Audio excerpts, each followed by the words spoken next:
This conference will now be recorded.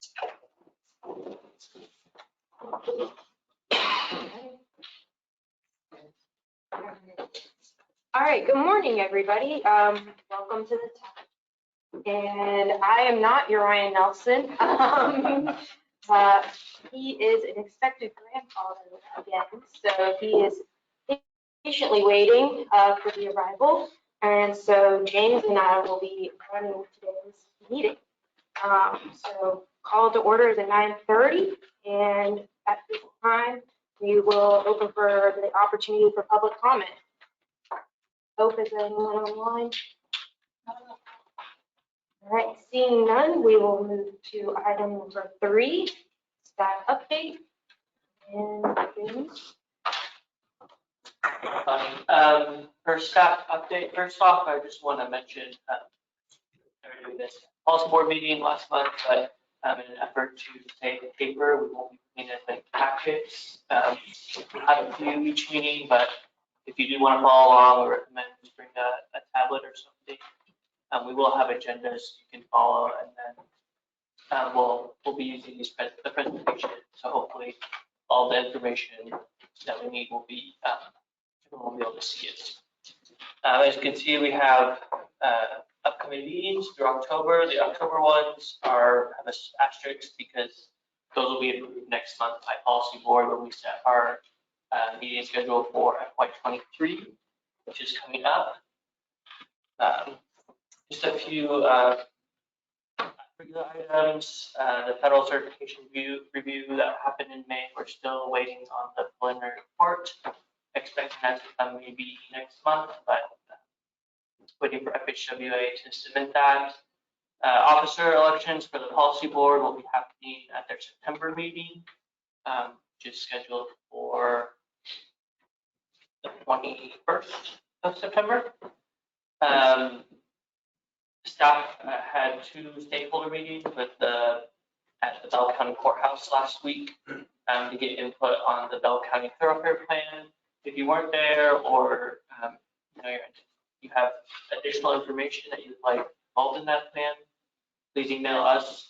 We're happy to get that information included. Last month, we brought the Safe Streets for All and Safe Streets and Roads for All grant program to the tax attention, and the TAC recommended approval of a beta work group for a match formula because it requires a 20% match.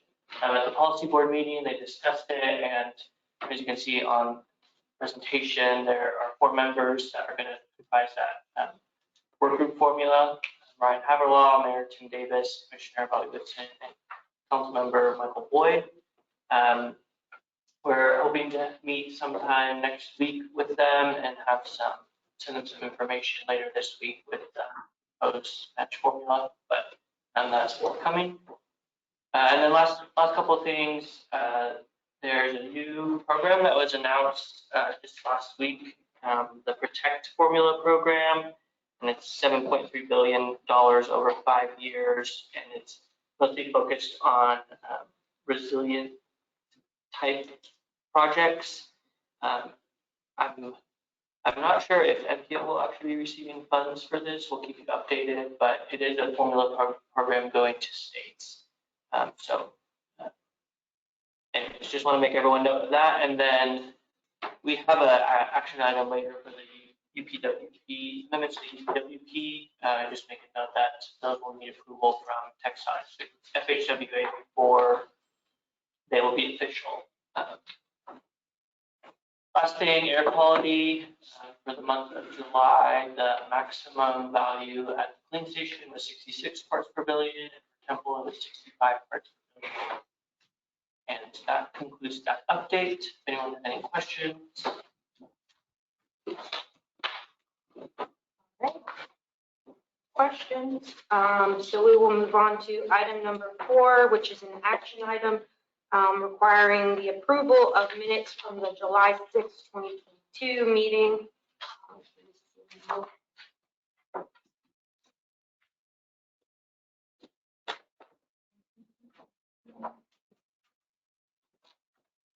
Make a motion to approve the minutes. And motion from Jason, Second. second from Derek. And all in favor? Aye. All opposed? And then we're moving on to item number 5. This is a discussion and action item regarding the resolution for 2022-08, supporting the 2024 and 2026 travel time reliability PM3 performance targets for KTMPO established by the Texas Department of Transportation. Open for discussion. I can give a little bit of that. So this is some PM3 safety system performance and freight rule. This is being established by the FAST Act, and it requires DOTs and MPOs to report performance measures for travel time, reliability, and freight reliability. There's 3 different targets, 2 involving person miles travel and 1 involving truck travel. The Texas A&M Transportation Institute, this TxDOT and MPOs with doing some research, and they provide recommended targets every 4 years, actually every 2 years, to the MPOs. And this is something that we typically adopt a resolution regarding these performance targets every 2 years. The last one was December 2020. Here are the recommended targets from TTI for 2024 and 2026. They're almost the same, except 2026 interstate truck ratio is a little bit higher. The MPO does not. We historically have followed TTI's recommended targets for the region, and this is just involving like if someone is traveling on the interstate, what's the 97% of the time they'd be reasonably expected to not hit any issues. They can travel along from point A to point B in a set amount of time. 97 times 100 is kind of how it works. But there's a resolution included in the packet that was sent out to you. And any questions? I do see a typo on page 17 and 18 in the table. Yes, it's a 755. I did notice that and I changed it, but I wasn't able to update the packet. I'll make sure the resolution is revised before it goes to council. Thank you. I've got a question that's probably for Victor. When does TxDOT look at the data that says this road is not reliable, or this segment is not reliable, and determine what's the project, what's the remedy that if we're not at 97%, we're at 95%? Because, and I'm thinking, just an example, yesterday, big accident on I-35 in Midway in the town. Took me an hour to get to work. So that's going to impact reliability, right? So at what point does the district or the state look at areas that may not meet the reliability and determine we need to do something? That is a good question, probably a TPD division question. So it's more of a state level question. And I'll ask Jason, you got any input on that too? Yeah, well, we don't have the situation too much in Brownwood, so as it arises. But yeah, I would say defer to the TPP. Right. I think that would be something that they monitor. We don't monitor it at this level. Well, and the other thing that, just thinking aloud, look right next to you, Dan, you know, you guys showed some stuff last meeting with the 100 most congested roadways. I guess the assumption is that that data would feed into that. It does go back to, is there something to be done in this particular location? So I guess I'm hearing two separate questions there. Yeah. So the data source for PM3 is actually a national data set. It's a code-based data source, so it's they're sampling cell phone location, downtime, all that. So it's not necessarily something that if TTI is working with. They're helping to set the goals based on that data set, but it's a nationally available data set. In terms of actions to take related to improving interstate reliability or travel time reliability like that. Within the districts, the district's director of operations to do with a lot of those operational challenges like traffic incident management or work zone management or special event management, especially along key corridors. So I think with the Waco district, that'll be Jacob Chow, who is the director of operations, and he'll be aware, and then Chris Pruitt is the district traffic engineer, will be aware of a lot of the initiatives that are related to, hey, if there's a crash on 935, what are we doing to try to respond more quickly to reduce the amount of impact? So, and then, yeah, as Victor and Lisa were saying, that's also something that the traffic safety division of TPD at the statewide level looks at, but more locally within the district, that would be the person that you maybe want to reach out with. Hey, what are we doing about this? What are the current initiatives that are going on in Texas outside? So I guess my last question, is this data mapped? It's, I think on the MPO-TxDOT, which is the data source, I don't know how publicly accessible that data source is. I know MPOs have access to it. There, you can go in and do some analysis and look at what the visuals look like. What TTI does is they just pull the data and have some Excel tables that they send all the MPOs. So that's kind of what we're looking at. Sure. Yeah, and I'll just, the only other thing I'd add is, I know the Texas has made a big push in the last few years for the DISMO plans. I think that would have a lot to do with some of these more the operation side of things, making sure that traffic moves smoothly and issues are addressed at district level, local level. yeah, that's, I appreciate it. Those typical time contact would be Jacob Chow, Chris Pruitt. So what are our numbers right now out of these categories? I mean, that we adopted back in 2022, 97, 75, and 1.7. Where are we in relationship to those numbers right now? Great question. We have that data. I don't know them off the top of my head. I'll need to go look at the spreadsheets that TTI sent to us, but I can send out a follow-up with maybe some graph for some information, and then for policy board, I can make sure to add that information in. I just had that thought of like, oh, I should show where we've been, but I don't have it in front of me right now. James, we can pull up the dashboard.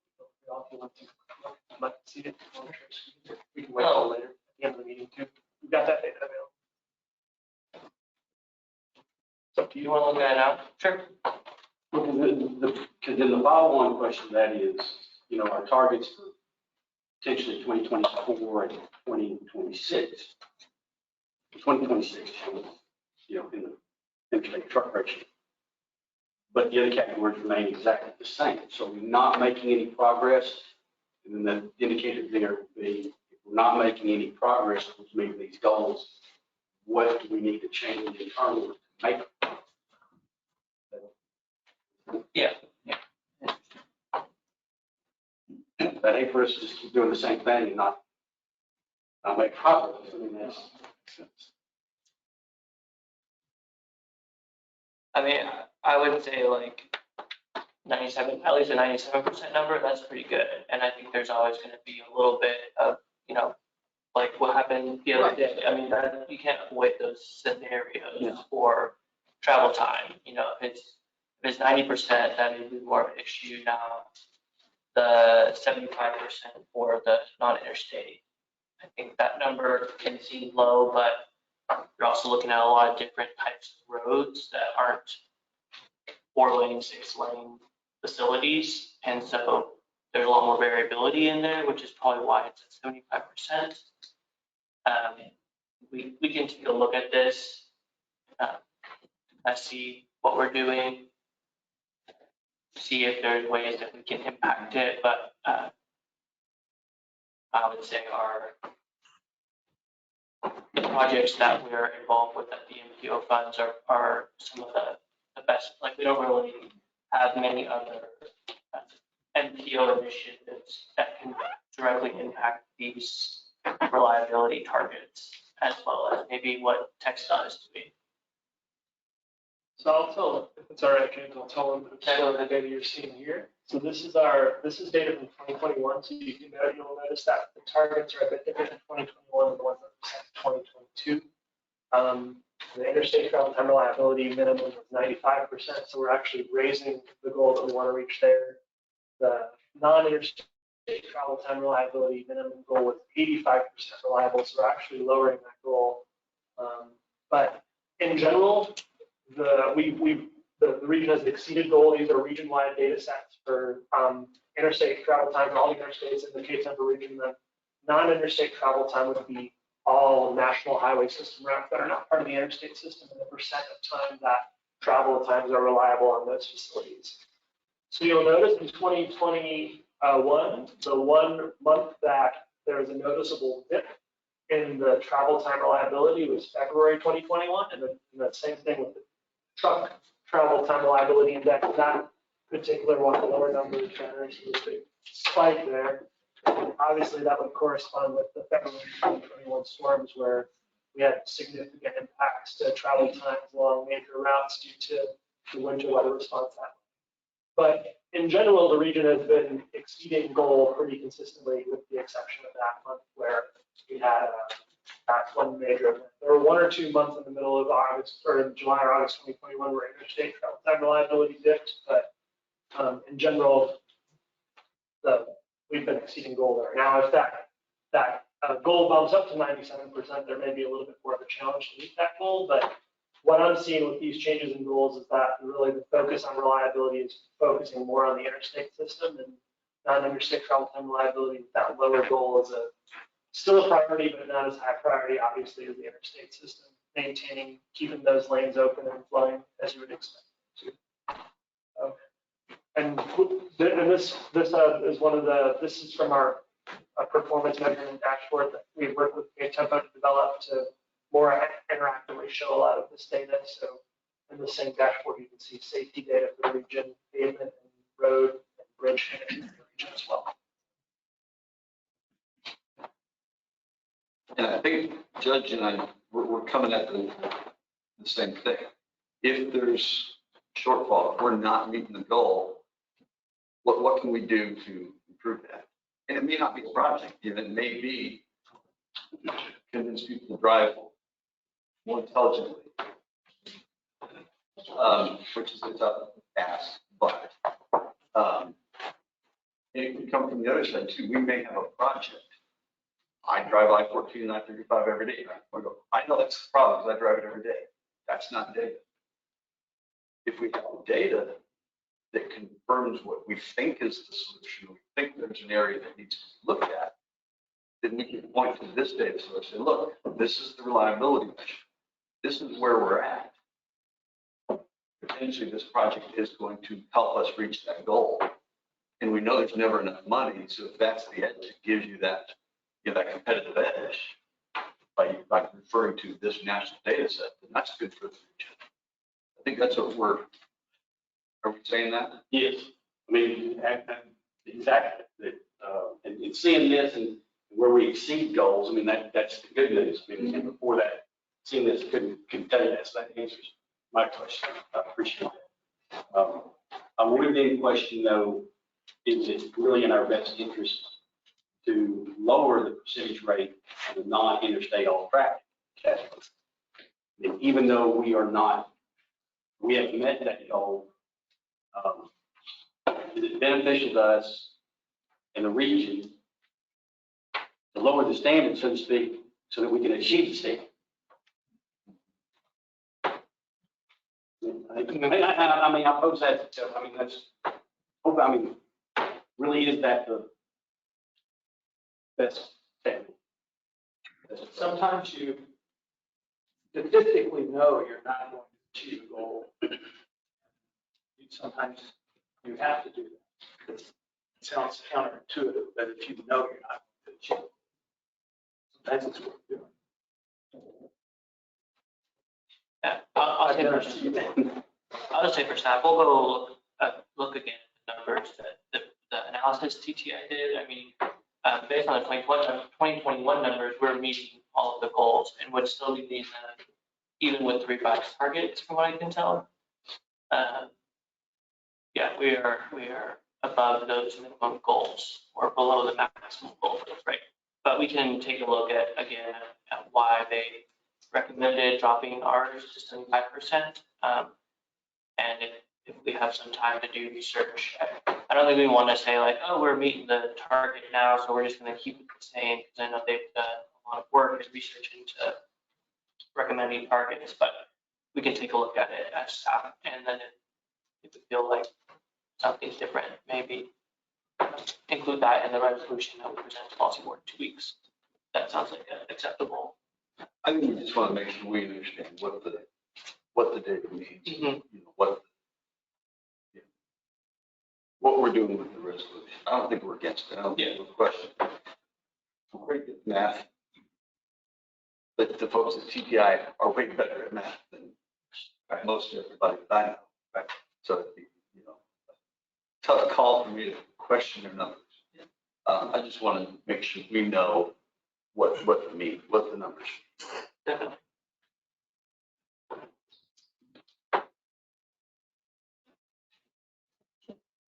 Yes. Unless there's any other feedback. Yes. Thank you for what you shared. James, can you give me an example of the 1.75? Truck ratio, what is that? The 1.75. I know it's average versus like irregular. You want to take it down? Sure. So what that number relates to is it compares the time it would take to traverse a segment without any traffic for a truck to the time it would take for that truck to traverse that same segment in the 95th percentile worst condition. So if you're measuring, you know, truck times all throughout a year, you pick a random sampling of 100 times, that time that's the 5th worst compared to the time that's a free flow speed, what's the ratio of difference in those two times? So when we say a interstate truck ratio of 1.75, if the free flow condition says we're going to do that in 30 minutes, that 1.75 says that 5th worst, or, you know, that 95th percentile worst condition, and to travel that same segment, it'll take 30 minutes times 1.75, so about 52, 50. So that's what we're saying. We want to keep it below that maximum, is we want to keep it so that the worst traffic is not so much excessively worse than the free flow condition. Thank you. Well, and James, how would this criteria articulate safety zero, you know, project zero stuff that we talked about a couple of months ago? Road to zero stuff. I'd say there's probably not as direct a correlation to those, because this is looking at reliability, but if our numbers are consistently high, that means there's probably less delay in traffic, and that would, one possible explanation for that is there's not any kind of crashes or incidents happening if we're meeting these targets, and so traffic is more likely to be free flowing. And I think free flowing traffic, you don't have people suddenly braking, you have less chance of crashes and fatalities, if that makes sense. But this is more, this is like a different performance measure required at staff looking at the overall transportation system. So there's some safety ones. This one is looking at, is our system performing in a way that gets people from point A to point B reliably and successfully. So they're not delayed, or they're not losing person hours traveled. I'm just concerned that, you know, we get so good at scraping the corpses off the road that, you know, we flow through there pretty well.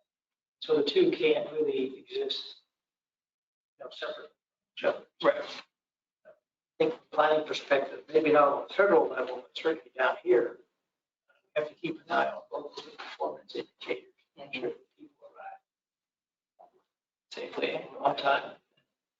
Yeah, right. Thank you. Yeah. Anybody else? is great discussion. Help us inform the policy board better. We're going to wait for the data that the judge was asking for before we act on this resolution, or are we going to act with the caveat that we learn later what TTI is pulled together, how we got to the point? That can be a part of the motion. I think in the end, policy board has the final say. I mean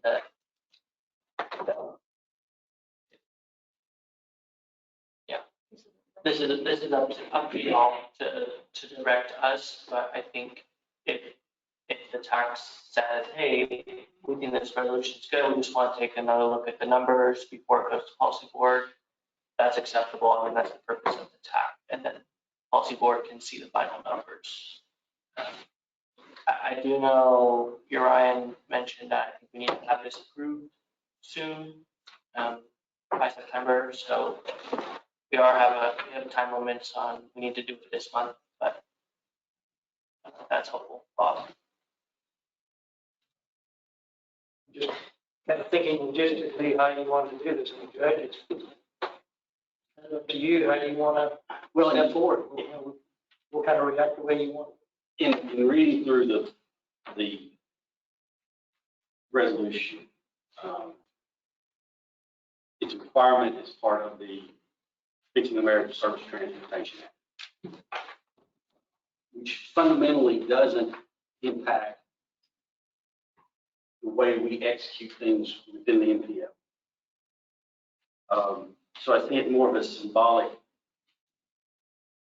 even though it establishes target goals, I think we should always try to exceed those goals. So in listening to what the information James presented and the statistics or the data we saw there, I am not opposed to the advisory committee adopting this resolution at this point, because again, I think we all do a very good job in analyzing and assessing, the regional mobility and transportation, the safety, and it's been very eye-opening for me over the last few years to see the thought that goes into projects that are planned and how we connect. So from that standpoint of what does the resolution do, it meets a federal requirement for a federal program. It would not have a direct impact as to how we are functioning here, other than to ensure that we're trying to exceed these goals. And I'm comfortable at this point with that. And if I might add, 2 years from now, there'll be a midpoint review of these 4-year targets, and we can adjust them if we find that the data supports it. Or this is not a permanent for the next 20 years. We have to meet these targets. This is a 2-year period that we can adjust. And I agree with what you said, Judge. Like, these are targets, but they're not saying if we miss them, we're doing bad, or if we are way above them. I mean, that's great. We're way above them. That's not an issue. I would appreciate the data behind the reduction of the non-interstate health traffic, because what we're saying is that we're lowering the threshold. Is what I get from this, is we're saying that it's acceptable for there to be more congestion and less reliability getting from point A to B. Yeah, the way I look at it is not that we're saying it's okay, but we're saying that we're trying to make sure we're not going below this. I mean, it's the same thing. Right now it's 85%. We're not trying to go below that 75%. But I think from the data that we have, we are currently at 91.4%. So I actually am wondering myself why TTI recommended 75%, where before they were 85%. So we'll take another look at the data between now and policy board. So one of the things that you guys do well is bring in outside. TxDOT not being outside, but You had Mr. Casper, Brandon, who really did give this presentation about what's going on. Brought the Killeen Corner and Alliance. You brought in for the BPAC. So maybe for just to include, maybe it doesn't need to happen for policy board, but as part of our ongoing work, that you guys can coordinate someone from TTI, come in and give us a walk. Maybe we can zero in on some specific areas within the MPO boundaries to understand this is the average. But here's an area where you're not meeting the percentage or you're above or whatever. We can get a feel for what 96% reliability is, 75%. Why are the expected measures different for interstate free flow traffic versus non-interstate K traffic lights, intersections? More, limited access versus free access to the roadway affects the reliability. So if you guys could maybe schedule something, and I would say, in the year, maybe before we do the next project call, somewhere, we get some feedback, we get some, make it smart. Okay. Yeah. Because it could be, like Jason said, it could be the addition of lights on some of those roadways that go into that because we expand it out. And so that number does need to go down if we don't have that back.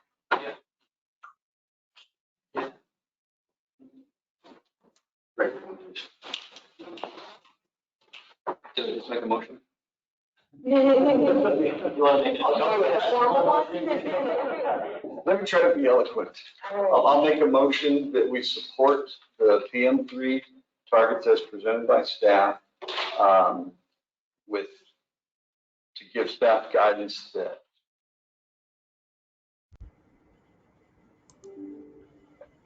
running out of words here. With guidance to staff to bring back some education from TTI.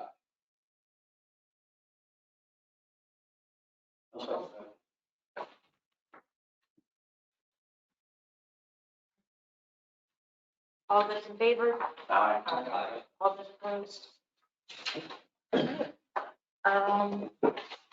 With all that being said, we'll move on to item number 6, which is also a discussion and action item regarding updated language in the MPO-TxDOT self-certification statement.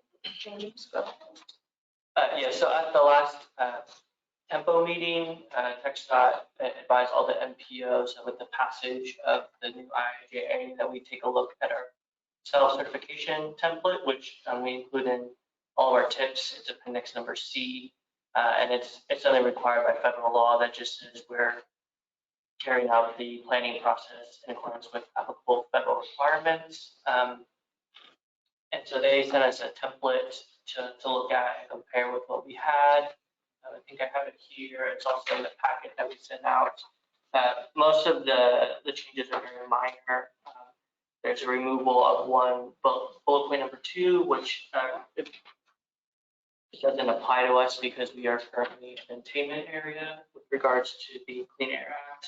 So that's for people who have issues with air quality. We don't. And then we were referencing the previous safety blue transportation legislation, and so we changed that to FAST Act, and we will again revise that IIJA when it's recommended by TxDOT. But right now they said to leave with the FAST Act, and then there are just some minor changes with the references to US Code and CFR in the first 3 sections that were previous.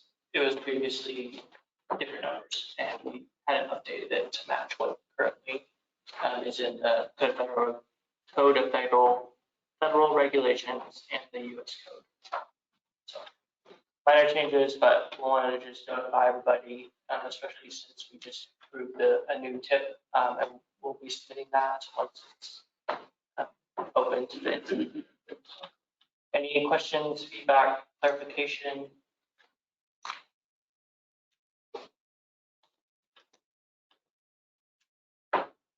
I know it's hard to read that. It's very small.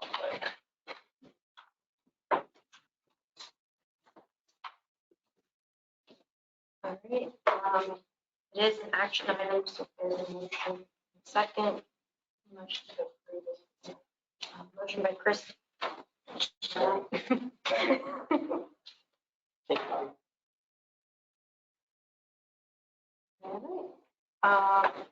All those in favor?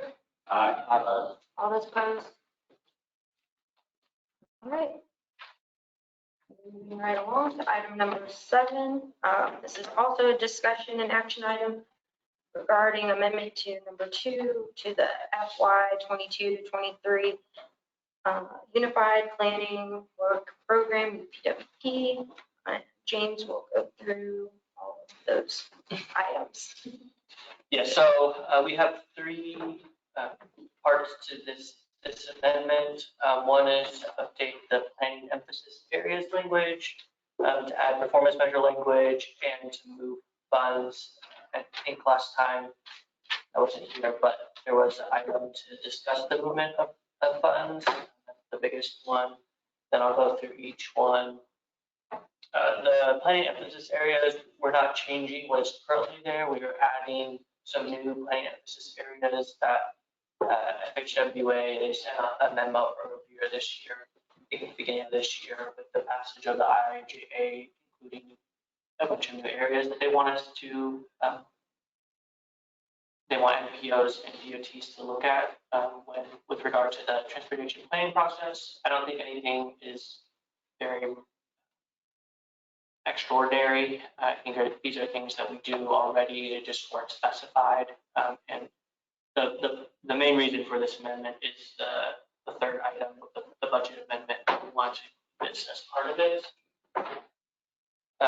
The second one is to add performance measure language. I think this is just a recommendation from TxDOT. So it mirrors what we have in the TIP and MTP. This is what we're adding this language right here. Like we touched on with the travel time reliability, there's several other performance measures required, and fast acting continued in the IIJA. So we just mentioned that we will adopt regional performance targets, and here are the areas that we're looking at. And then the third is the movement of funds. There's quite a bit. The basic thing we're doing is moving some unused dollars from task 5 special studies, which amount to $420,000 into other 4 tasks. And the main goal of this is to allow staff to do some more work and hopefully hire an additional staff person, since there's a lot of new funding coming down from the IIJA. But there's a lot of changes. In the end, the total amount doesn't change, and we just had some unused special studies dollars that we felt would be better allocated with staff, funding for new staff. There are a couple special study line items there that we'll leave, and of course, if we need future, we can always move money back into special studies. But those are our recommendations. Again, this will go before policy board at their meeting in 2 weeks, and then it will, if approved by policy board, we'll need to go to TxDOT for final approval. Any questions? Is there anything specifically tied to looking on page 34 under, looks like cutting, studies 5.9, 5.13, 5.14, 5.5. Was there anything designated under those are just, those are kind of placeholders, if you will? Correct. Correct. I'm understanding that. Yes. Yeah, those subtasks 5.9, 5.13, 5.14, 5.15 were just placeholder items. There's no designated funding. Opposed to 1 through 8 and number 10, which have designated projects assigned. Correct.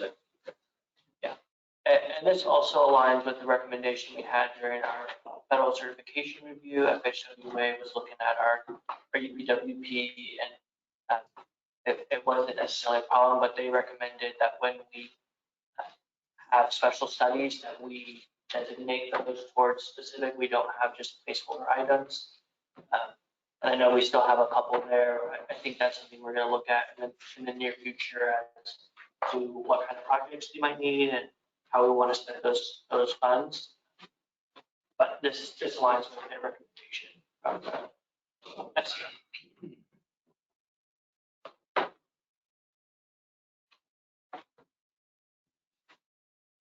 Any more discussion? Do we have a motion?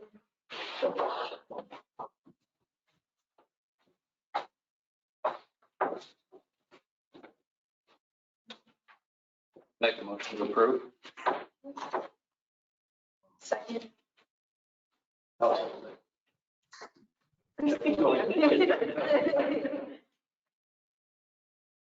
right, all those in favor? Aye. All those opposed? All right. Now we get to the real fun stuff. We'll get to item number 8, which is a presentation from Kimberly Horn on the TIP viewer dashboard tool. With Yeah. Caroline and Dan. Yeah, just before they go, I'll just welcome Killeen-Temple back. They've done a lot of great effort. I think this last tool that they're going to present on is also, it looks really good. We love any feedback, but they've done a really great job. And we're excited to have this included as part of our overall dashboard project. So. Thank you, James. Yeah, so as James was saying, we're here today. So when we began working with KTMPO, we agreed to develop we identified 6 dashboards we wanted to develop, and this is the last one of those. So this one is, I think of it as almost a companion to the TIP document. So the TIP document, that the Transportation Improvement Program that MPO is required to approve every 2 years. Obviously, it has all the project listings and it has all the data there, but it's in a big PDF. The idea behind this was, well, can we create a dashboard that takes a lot of that data and allows users to interact with it and engage with it in a way that's a little bit more convenient than just using a PDF for folks that don't want to go fishing through a PDF to find the project. So what I'm going to do today is I'd like to turn it over to my 2 colleagues, Caroline Leonard and Caitlin Ng, who led the development of this tool. Then we'll go through the different aspects of the tool, and then I'll just give a little bit of a wrap up. Since this will be the last tool that we'll be sharing with you all, you may not see it the next couple of months, but we think we'll be back one last time once everything's finalized and the website's fully set up at the project conclusion, so we can kind of give a wrap up presentation. So I'll talk about those next steps in a little bit, but first I'll turn it over to Caroline so she can provide a demonstration of the tool. Yeah, thanks, Dan. Hi, everyone. Caroline Leonard was here a couple months ago presenting the performance metrics dashboard that you saw a few minutes ago, but happy to be back showing this new tool. Just starting off on the first page, we have the introduction and instructions page. This is similar to the format of other dashboards we presented, where we have some call outs to prompt users on how to use different visuals in the dashboard. So I won't spend too much time on that, but as you're going through this on your own, if you ever have trouble interacting with the dashboard, I advise you to visit this page and see what the call outs point out. As far as navigating through the dashboard, we have tabs at the top that show you different pages. So we have an intro page that I'm on right now, and then we have a page specific to transit projects, a page specific to all project financials, and then an explorer table that lists every project in the TIP. But what you'll notice is this dashboard doesn't include roadway improvement projects. That's included on a separate dashboard, which Caitlin will talk about in a bit. But the reason we separated this tool into 2 different dashboards is that with the TIP, we thought it was really important to see the data mapped out. And while Power BI is great at summarizing numerical data, it's not great at mapping data. So we wanted to provide like a supplemental dashboard to show that mapping data. But I'll go through this one first. First on the transit projects page, we have a couple statistics here about just the number of projects by project type, the funding breakdown by type of funds, so federal, state, local, and other funds. And then we have that same breakdown by life year, with the total number of projects and the total dollars towards transit. And this is the total of the core project costs. So you'll see in this table, you have all the core project costs for each project listed in the TIP, and then that sum is listed up here. The data changes on the page based on the filters that you apply. So if you're interested in just planning projects, you can filter by planning, and the page will customize for that data. You can clear filters by using this button.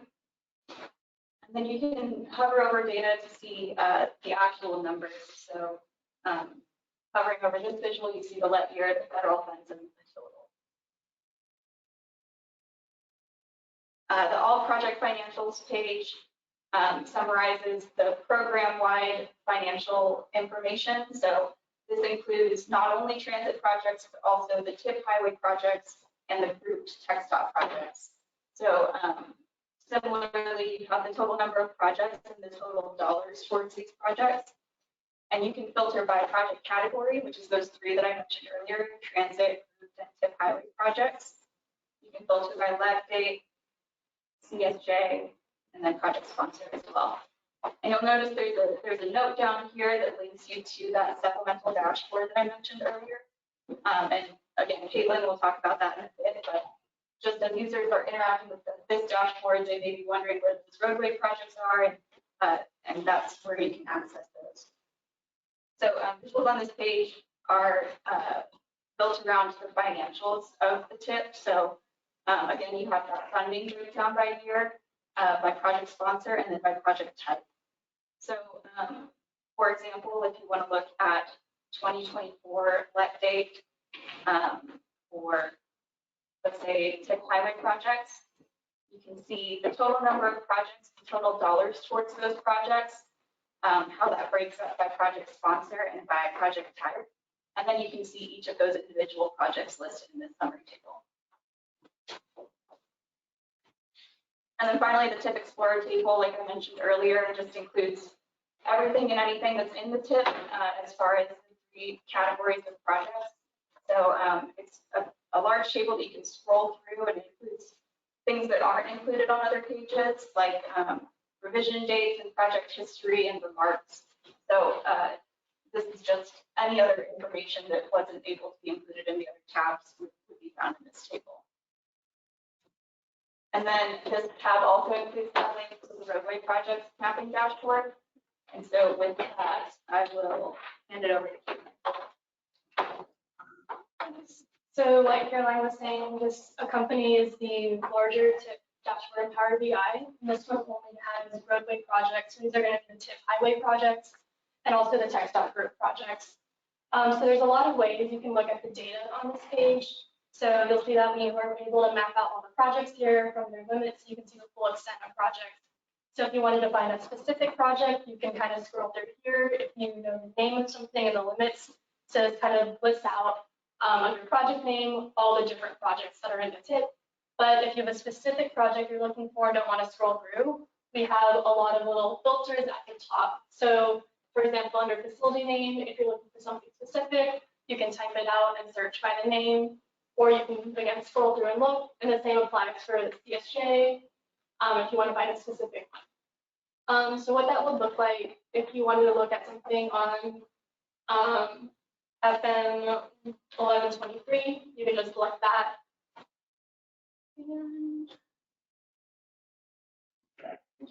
Okay, and so you'll see that there are 4 projects, and they're pretty small projects, so you can't really see them on the map. But if you do click on project name, it'll zoom you directly to the project, so you can see the limits. And once you're on this map, you can click on it and kind of look through further details like description, remarks, and any other information that you might want to know. And so let's go ahead and clear that. So you can also sort things by let year. So whatever year you're looking for, it'll show all the projects that have been slotted for that year. And give it a second to load. It's a bit slow, sorry.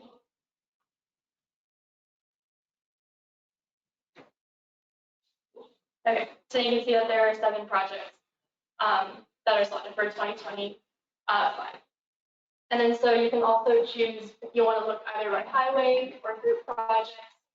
it'll filter the map and also all the other visualizations on the page, along with project name and all of that. And then same goes for county. And then so we also have a visualization here to see if you want to select by project sponsor. So again, that'll filter everything, just depending on how you want to look at things. And we also offer an option to search by project breakdown, so you can get a bit more information about the stage that project is in. And then we just have some financial numbers down here in case you're wondering about the breakdown of the project cost. So we're offering federal, state, and local funding breakdown. And again, these are all aggregated numbers if there's multiple things selected. So this is showing all 72 projects, the aggregated financials. But if you're looking at one specific project, it'll show you the specific numbers for that. And so this also links back to the dashboard Caroline was talking about. So the two go pretty well hand in hand.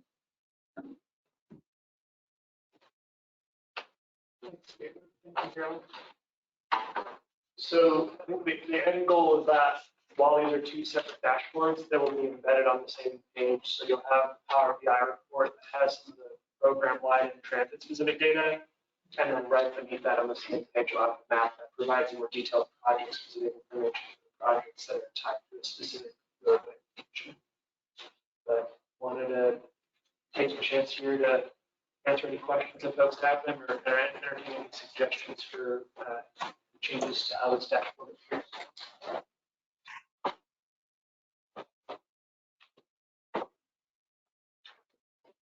Or I would also be interested in hearing if there are any other ways that it would be useful to view the data or slice through the data beyond lecky or project sponsored route sort of thing in terms of the filters that we provided right now.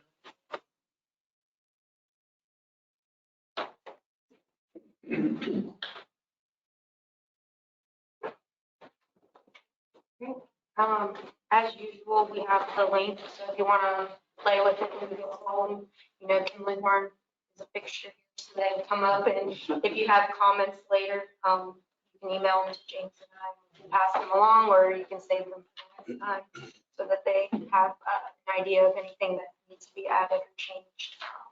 That is in the packet if you want to click through it at your own time. I'll just add, the link in the packet is just for the Power BI dashboard. We're working on one for the actual mapping dashboard. I think what I heard from the TAC is that Killeen did a perfect job and there's no issues at all. That's what I meant. I'd say just really quickly going forward, this will be the last tool that we'll demonstrate to the TAC, but our next step is we'll be calling KTMPO to migrate everything over to KTMPO's internal servers so that they transition to owning and maintaining the dashboard, and also providing documentation and training to their staff to make sure that they have all the tools that they need to keep the dashboards current, more data is available. So we anticipate doing sort of the final closeout presentation potentially to the TAC and the policy board sometime before the end of this year. Once that process is complete, we can really quickly go through anything again, or any final questions or closeout comments that we've had at that time as well. So that's why you're trying to hire somebody from UPWP to try to hire Dan. I don't know if we want to make enemies. No, the hope is that we've been talking about it, and the hope would be that the data is not going to be updated constantly. We're looking at once a year for most of these data sources, because they'll release batches one time a year. So the hope is that it's not a full-time position. It's just something that, hey, another little task on just to keep this current moving forward. It does become, and I speak from experience, it's one thing to build a dashboard. It's another thing to keep it current. Between tip of them and its MTP project calls, new funding, sure. It becomes like painting the Golden Gate Bridge. You get one end, start over. So it's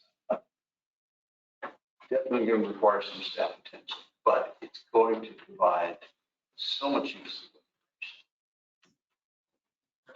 I don't want to speak too much for staff, but I'm sure staff really appreciate feedback as it's going forward as to features that you're finding most useful, or features that maybe aren't part of the dashboard that would be nice to have us going forward too.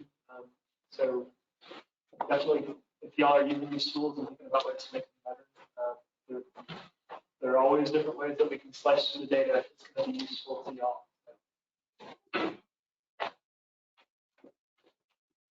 Any final comments? Excellent job. Thanks, Daryl. Thanks, Bill. All right, we'll move on to item number 9, which is a discussion item regarding the 2022 TxDOT interest fee program presentation.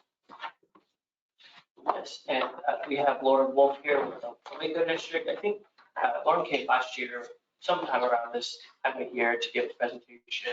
And so she's just here to refresh the pack and provide any updates on the program.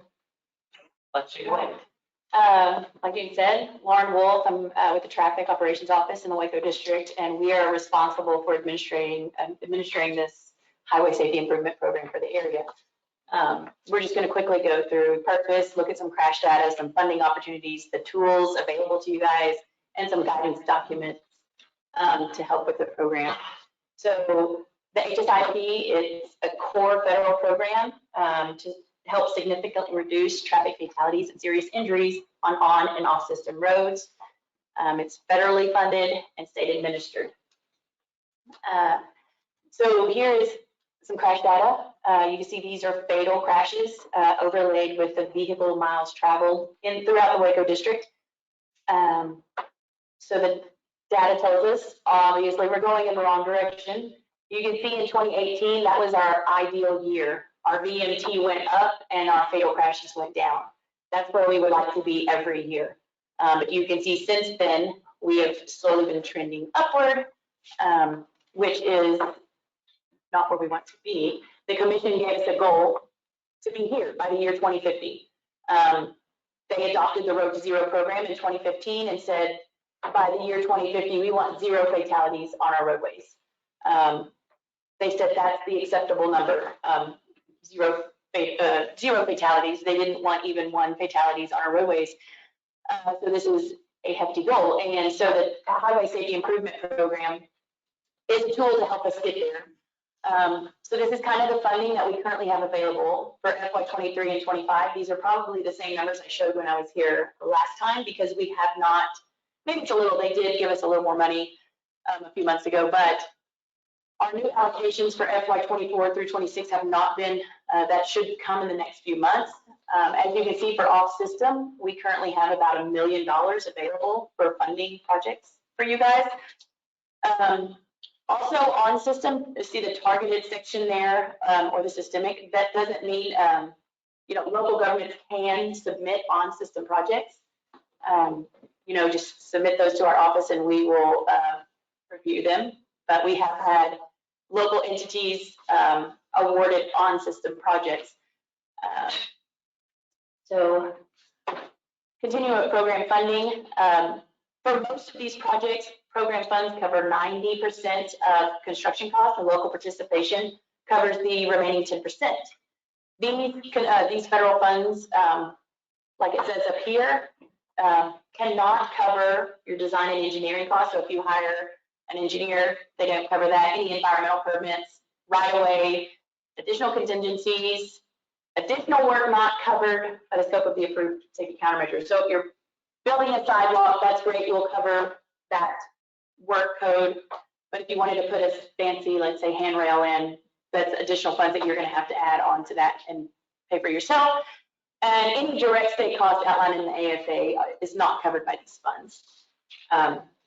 However, there is a new sort of section of funding within this. It's called the G-Match. It's a 100% federal share for off-system projects. Many of the countermeasures and work codes have been designated this G-Match. Most of them you will notice on the other side of the screen there is the types of projects. You'll notice most of them are intersection related. So lots of intersection related projects. FHWA has said, hey, these have a high impact and we will fund those 100%. You submit those projects to us. The district will then send it on to the Traffic Division and Finance Division for final approval to see what gets that 100% match.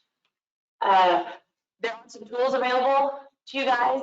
On the left-hand side here, the TxDOT Crash Query tool, that's been around for a while. Tons of data in there. You can map the data, pull any kind of crash data you want to pull for your area and see what's going on.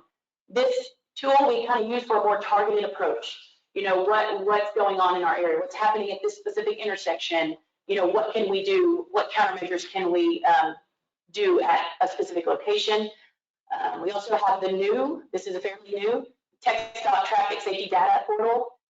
Tons of good information. It's super user friendly. It's simplified visualization of the data. It has tons of charts and maps for you, and you can see the links there. Other tools available are here, the CAS data. We've used this in the past. Again, this is a targeted approach. I can provide any of this data to you. You can pull the work codes, or you can look at the crashes, and it'll kind of tell you what countermeasures would potentially have prevented that crash. And then you see the heat map there on the other side. This is for the area. These are intersection heat maps, so you can see all of the intersection crashes. Like I said, I can provide any of this information for you, and it's live data that you can look at. Guidance document here, if y'all need more information on the program, targeted versus systemic program, they're really pushing the safe system, the systemic approach, kind of a more proactive approach. It outlines all of those work codes and countermeasures in this guidance document. So as far as the systemic, it doesn't necessarily have to be supported by the crash data. If the roadway has characteristics of where crashes have previously been happening, let's go ahead and plan a project there and make the road safer.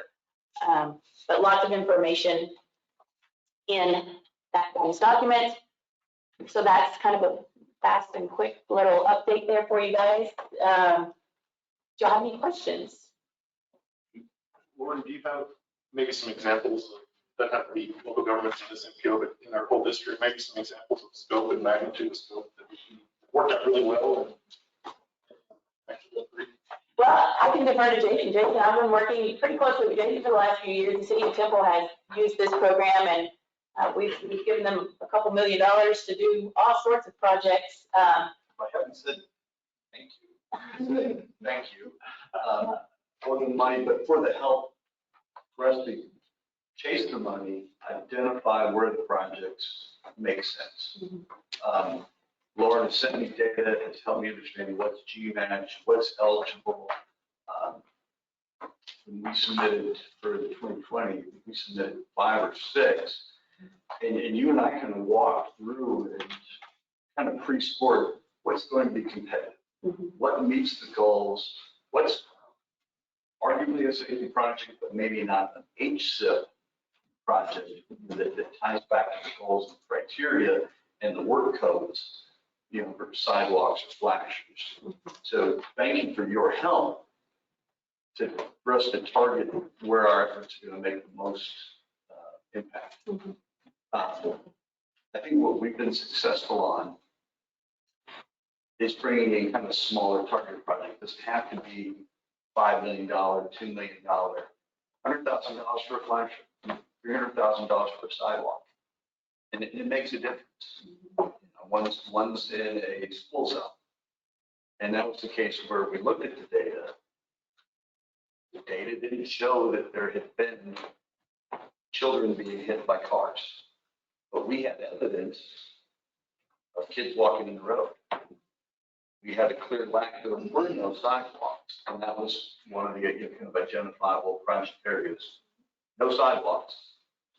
School zone. And we were able to successfully make the case. And I think that was a 90-10. I should know that. Yes, it was. The Anything. crosswalk we did with the flashers is going to be on Central. That was the GMAT. Because it met those codes.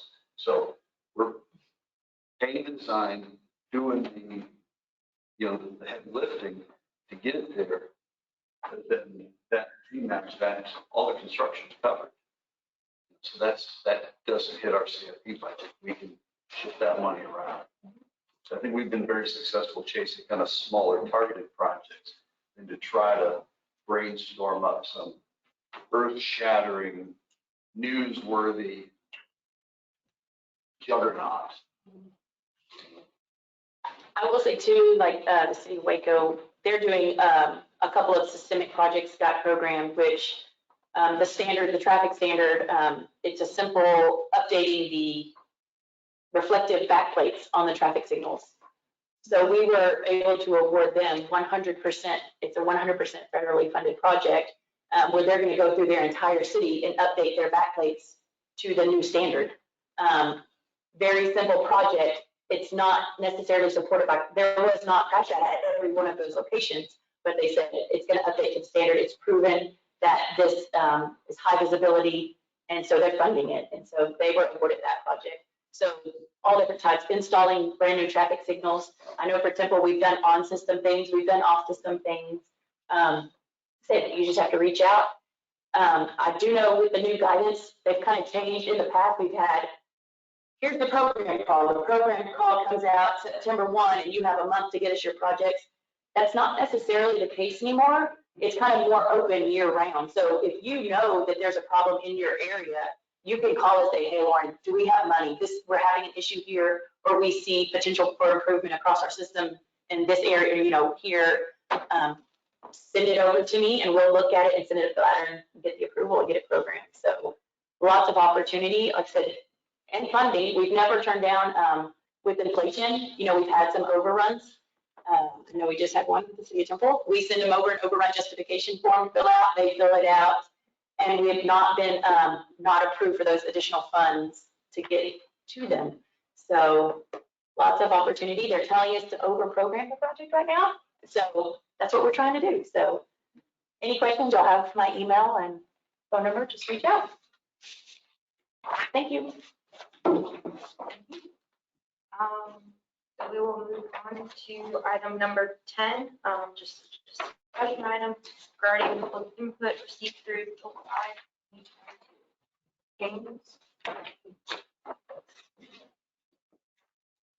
Yes, I think there was one new comment last month, but we have not received any new comments since the last meeting that I'm aware of.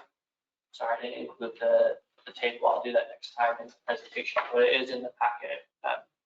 The comment was copper scope. That's all I have. That's what I was going to get. People, right? Yeah. Okay. Yep, so item number 11 is any member comments?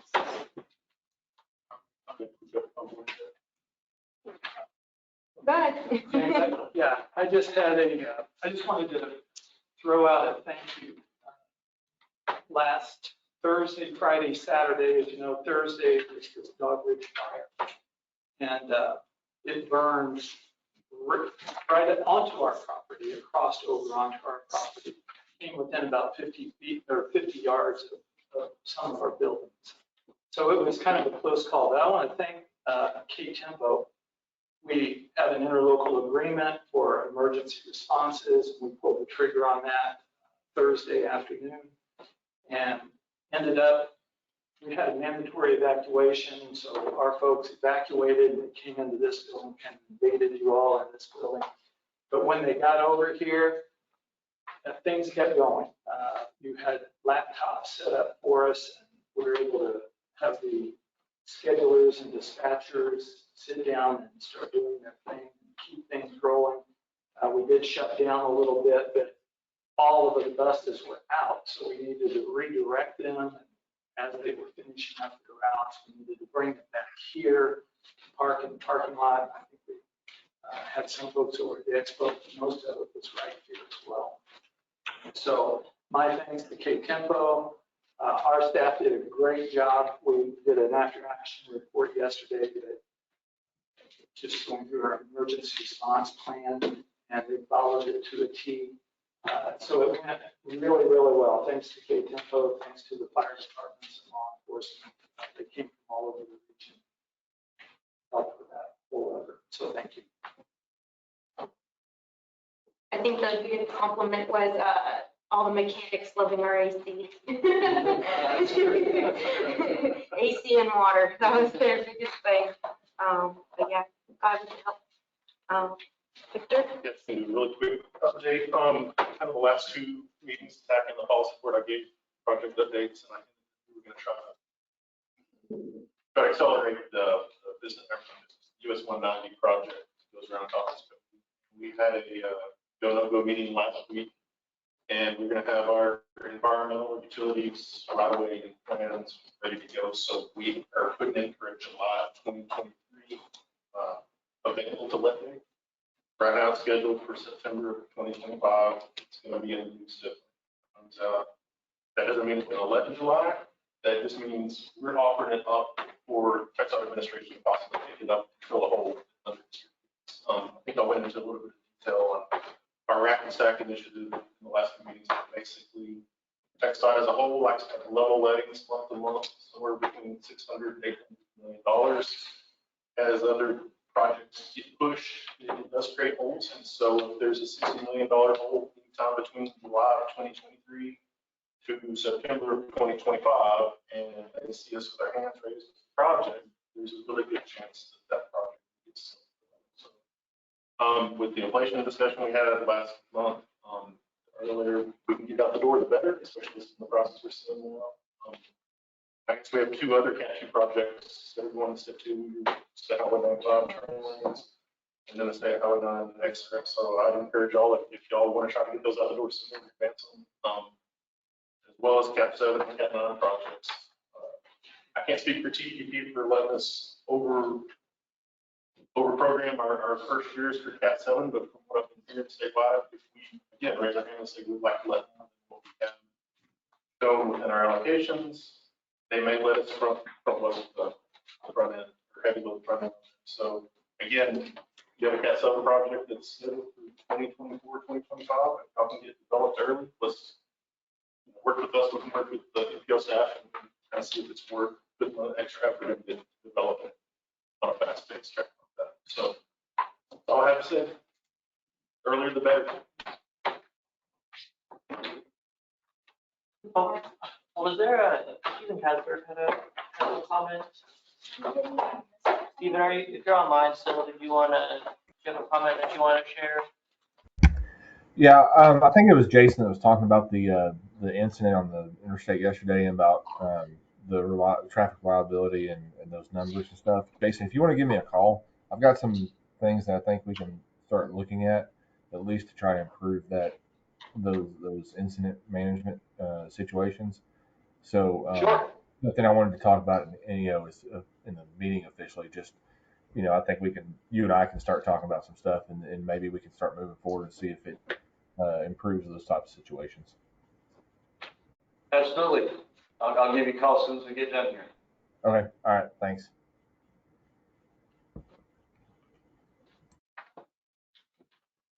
Anybody else? I was gonna say, with mentioning the 1435 thing yesterday, I was one of the fortunate ones that didn't get stuck because of TxDOT signs, Victor and Brett, I love y'all signs. And it said, get off, with the flashing lights, and was like, get off, don't go that way. So luckily I was able to avoid that backup, unlike Jason and one of our other staff members who lives over in Killeen, who got stuck, but yeah, love the TxDOT Well, signs. and it's that perception of congestion. I've learned from experience that there's a good chance if you get off the frontage road and try to navigate the detour, it's going to take you longer. Just stay in the main lanes, roll with it. Not always. And I'm usually good at checking the traffic maps before I get on the road. I didn't do that yesterday. And I learned, given me by my wife, grab something off. I was like, in the morning, I'll do an evening. I'll do an evening. And if I had done it in the morning, I wouldn't have done it that way at all. So your choices matter. But what happened for me that took me an hour, and I think it's instructive, I did make the choice to go on the frontage road. Frontage roads are not then designed to handle that, nor are a lot of the side roads. And trying to get from Belton, I got off right before the 1670 exit.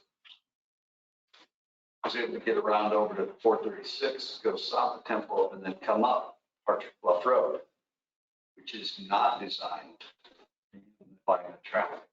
And a lot of other people have the same idea I had, which is part of the reason I took it out. So, the point is, your choice matters. Incidents like that don't happen that often. Most of the time, I-14 for me is the most reliable, quickest way to get to work. But when it's bad, it's really bad.